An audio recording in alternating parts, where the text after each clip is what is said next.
Welcome to CM times. రాష్ట్ర ముఖ్యమంత్రి చంద్రబాబు నాయుడుపై మాజీ మంత్రి అంబటి రాంబాబు చేసిన వ్యాఖ్యలపై తిరుపతి జిల్లా చంద్రగిరి నియోజకవర్గంలో నిరసన సేగలు కొనసాగుతున్నాయి. చంద్రగిరి ఎమ్మెల్యే పులివర్తి నాని ఆదేశానుసారం చంద్రగిరి టవర్ క్లాక్ వద్ద నియోజకవర్గ తెదేపా నాయకులు అంబటి రాంబాబు దిష్టిబొమ్మను చెప్పులు చీపుర్లతో కొడుతూ దహనం చేశారు. భారీ నిరసన కార్యక్రమం చేపట్టారు. ఈ సందర్భంగా చిత్తూరు పార్లమెంటు తెలుగుదేశం పార్టీ అధికార ప్రతినిధిగా Mandalapu Venkatesh Babu, Pakala single window chairman Krishnamaneni Savitri, TDP నాయకులు సురేష్ కుమార్, ఈశ్వర్రెడ్డిలు మాట్లాడుతూ అంబటికి వ్యతిరేకంగా పెద్ద ఎత్తున నినాదాలు చేస్తూ తమ నిరసనను వ్యక్తం చేశారు. ముఖ్యమంత్రిపై అవాకులు చవాకులు పేలుతున్న అంబటి రాంబాబును రాష్ట్రం నుంచే కాకుండా దేశం నుంచే బహిష్కరించాలని ఘాటుగా డిమాండ్ చేశారు. బాధ్యతాయుతమైన పదవుల్లో ఉండి గౌరవప్రదమైన వ్యక్తులపై అసభ్యకర వ్యాఖ్యలు చేయడం రాజకీయ సంస్కృతికి విరుద్ధమని వారు మండిపడ్డారు.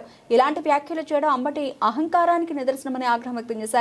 అంబటి రాంబాబు తమ ప్రాంతానికి వచ్చేవాడైతే నాలుక కోసేవాళ్లమని హెచ్చరిస్తూ ఇలాంటి వారిని కఠినంగా శిక్షిస్తేనే వాళ్లకు బుద్ధి వస్తుందని అన్నారు. ముఖ్యమంత్రి గౌరవానికి భంగం కలిగించేలా మాట్లాడితే సహించేది లేదని, భవిష్యత్తులో బుద్ధి చెబుతామని హెచ్చరించారు. కార్యక్రమంలో భారీ సంఖ్యలో తెలుగుదేశం పార్టీ నాయకులు, కూటమి నాయకులు, కార్యకర్తలు భారీగా పాల్గొన్నారు.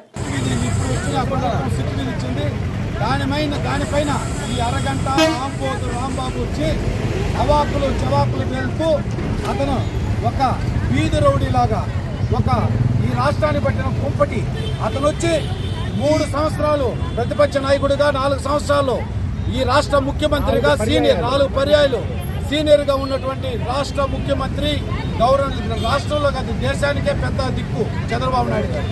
అటువంటి వ్యక్తిని అనుచిత వ్యాఖ్యలతో ఈ విధంగా అన్పార్లమెంటరీ లాంగ్వేజ్ గా మాట్లాడుతున్నాడు. చూడు రాంబాబు, నీకు ఖచ్చితంగా చెప్తాడా, చంద్రబాబు నాయుడు గారిని తెలుగుదేశం పార్టీ వాళ్ళు ఏదన్నా మాట్లాడుతూ ఉంటే నీకు విజయవాడ సెంటర్ లో నీ నాలుక కత్తిరిస్తా, జాగ్రత్త. తెలుగుదేశం పార్టీ అధినేత నారా చంద్రబాబు నాయుడు పైన నీ అనుచిత వ్యాఖ్యలు బేషరతుగా క్షమాపణ చెప్పు, లేదంటే ఆడ ఉండదు. డైరెక్ట్ గా ప్రజల నడిబొడ్డులో, విజయవాడ నడిబొడ్డులో నిన్ను నాలుగు తగ్గేస్తాం, జాగ్రత్త. నువ్వు ఏమనుకుని మాట్లాడుతున్నావు? గతంలో మీ నాయకుడు రాజశేఖర్ రెడ్డి అసెంబ్లీలో చంద్రబాబు నాయుడు గారి తల్లి గురించి మాట్లాడినారు. చూడు, తెలుగుదేశం పార్టీ పుట్టింది ఆడపడుచులకు అండగా, దీంతో పుట్టింది. ఆడపడుచులకు ఎక్కడున్నా తెలుగుదేశం పార్టీ ఎప్పుడైనా విలువిస్తుంది, గౌరవిస్తుంది. అటువంటి పార్టీలో పుట్టే మేము చంద్రబాబు నాయుడు గారిని మాట్లాడతావా? రాంబాబు, అంబటి కుంపటి, జాగ్రత్త. రాంబాబు, మర్యాద ఇచ్చి గౌరవించి, అసలు నువ్వు మంత్రి ఎట్టయినావు? మంత్రి నువ్వు మా తెలుగుదేశం పార్టీలో గ్రామ స్థాయిలో వార్డులో ఉండే కార్యకర్త విలువ చేయలేని వాడు కూడా, అంత విలువ కూడా నువ్వు చేయలేవు. నువ్వు ఒక మంత్రివి, నువ్వు ఒక శాసనసభ్యుడివి. గుర్తుందా, జ్ఞానం ఉందా, హీనం ఉందా నీకు? ఎట్ట మాట్లాడాలో తెలియదా? ఆడబిడ్డలు ఎట్ట మాట్లాడాలో తెలియదా?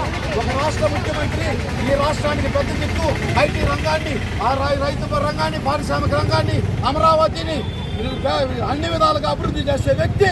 అట్లీస్ట్ నీ కూతురు కూడా ఈరోజు సాఫ్ట్వేర్ ఉద్యోగం అమెరికాలో ఉంది. కారణం ఎవరు?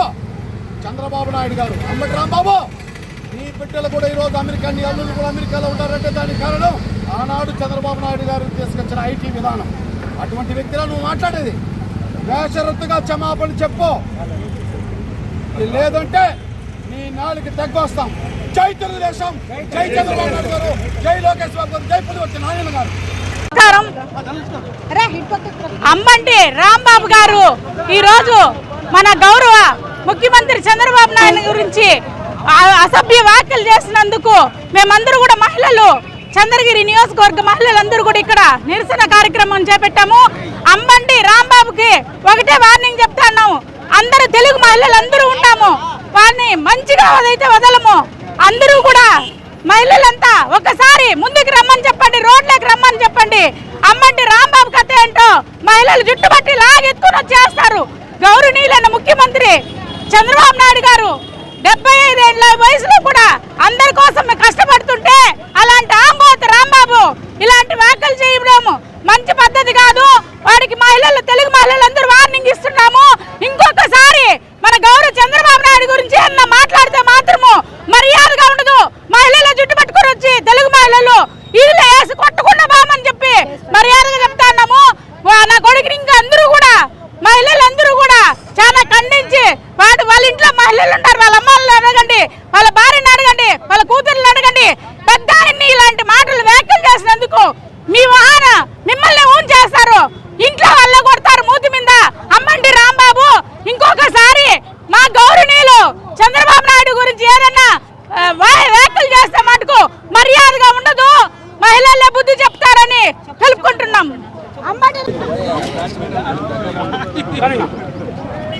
ఈరోజు మన ముఖ్యమంత్రి నారా చంద్రబాబు నాయుడిని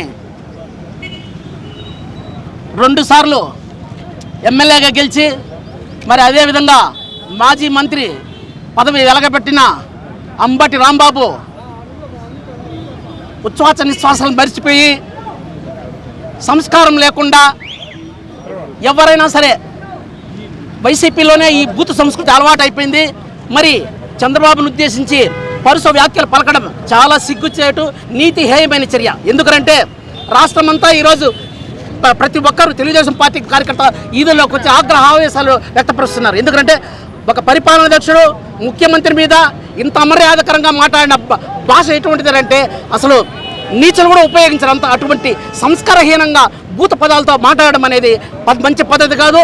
ఒక ముఖ్యమంత్రిగా అనుభవం ఉన్న వ్యక్తిని నువ్వు ఈ విధంగా కామెంట్ చేయడము ఆంబోతులాగా నువ్వు ప్రవర్తించడం మంచి పద్ధతి కాదు. ఎందుకంటే నువ్వు ఇదే విధంగా నీ ప్రవర్తన కానీ మార్చుకోకుండా ఉంటే ఈదుల్లోకి వచ్చి ఇంటింటికి నీ ప్రతి ఒక్క కార్యకర్త నిన్ను ఎక్కడా సరే ఈ ఆంధ్రప్రదేశ్ రాష్ట్రంలోని ఎక్కడ పెట్టాలని ఈ సందర్భంగా తెలియజేసుకుంటాను. ఎందుకంటే సంస్కారహీనంగా మాట్లాడడం ఒక సిగ్గుచేటు నిజం చెప్పాలంటే. ఈరోజు పవిత్రమైన తిరుమలలో కొండ లడ్డులో కల్తీ గురించి ఈరోజు సిట్ నిర్ధారణ చేసింది. అన్నీ చేస్తే కూడా వీళ్ళు ఈరోజు ఏమీ కలపలేదు, కల్తీ నెయ్యి కాదు, అన్ని మాకు మమ్మల్ని క్లీన్ చిట్ ఇచ్చిందని చెప్పుకుంటా ఉన్నారు మీ పేపర్లో, సాక్షి పేపర్లో. మరి అందరికీ తెలుసు ఈరోజు దీంట్లో ఎవరెవరు దోషులుగా తేలినారు అనేసి. మరి ఆ దోషులుగా ఉన్న విషయం ఇంకా బయటకు రాకూడదు అనేసి హిందువుల మనోభావాలను దెబ్బతీయాలని అదే పనిగా ప్రయత్నం చేసే ఉద్దేశంతోనే అంబటి రాంబాబు నిన్నటి దినము ముఖ్యమంత్రి మీద చంద్రబాబు నాయుడు మీద చేసిన ఈ వ్యాఖ్యలు. నిజం చెప్పాలంటే పవిత్రమైన తిరుమల క్షేత్రం గురించి ఇంత అమర్యాదకరంగా కల్తీని చేసి కూడా ఇంకా అమర్యాదకరంగా మాట్లాడము సిగ్గుచేటు. అంబటి రాంబాబు దీనికి తగిన మూల్యం చెల్లించుకోవాల్సి వస్తుంది. దయచేసి ఇంకైనా నీ ప్రవర్తన మాన్పుకోకపోతే రాష్ట్రంలో నిన్ను తరిమి కొడతామనేసి ఈ సందర్భంగా తెలియజేసుకుంటూ ఇక్కడికి వచ్చిన ప్రతి కార్యకర్తకు కృతజ్ఞతలు తెలుపుకుంటూ విరమించుకుంటున్నాం.